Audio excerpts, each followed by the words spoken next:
નમસ્કાર, આપ જોઈ રહ્યા છો સ્પાર્ક ટુડે ન્યૂઝ। છોટાઉદેપુરની હોસ્પિટલમાં બીમારીના કેસો સતત વધી રહ્યા છે। છોટાઉદેપુર જિલ્લાના 6 તાલુકામાં રોજબરોજના બીમારીના કેસો વધી રહ્યા છે, જ્યારે હોસ્પિટલો ભરપૂર જોવા મળી રહી છે।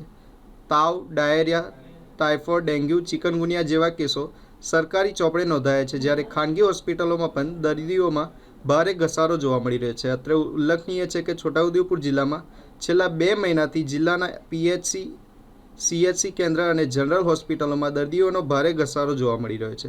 છોટાઉદેપુર જિલ્લાના 6 તાલુકામાં છેલ્લા 3 મહિનામાં ડેન્ગ્યુના 4 કેસ નોંધાયા છે, ચિકનગુનિયાના 3 કેસ નોંધાયા છે, જ્યારે છેલ્લા 2 માસમાં અત્યાર સુધીના ઝાડા ઉલટીના 213 કેસ નોંધાયા છે।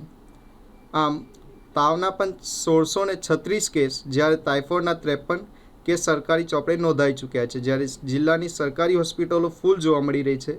તો આ વાત હતી સરકારી રેકોર્ડની। ખાનગી હોસ્પિટલમાં રોજના કેટલા કેસ આવે છે એ વિચારવું રહ્યું। ઉલ્લેખનીય છે કે છોટાઉદેપુર જિલ્લાના 6 તાલુકામાં ઠેર ઠેર જંતુનાશક દવાનો છંટકાવ કરવો, જેથી જીવજંતુ અને મચ્છર જે ડેન્ગ્યુ અને મલેરિયા જેવા ગંભીર બીમારીને આમંત્રણ આપે છે તેને અટકાવવું જોઈએ। જ્યારે પ્રજાને આપવામાં આવતું પાણીનો પણ ટેસ્ટ કરી તેને યોગ્ય પીવાલાયક બનાવી પ્રજાને આપવું જોઈએ, જેથી વધતી જતી બીમારી અટકે તેવી પ્રજાની માંગ ઉઠી છે।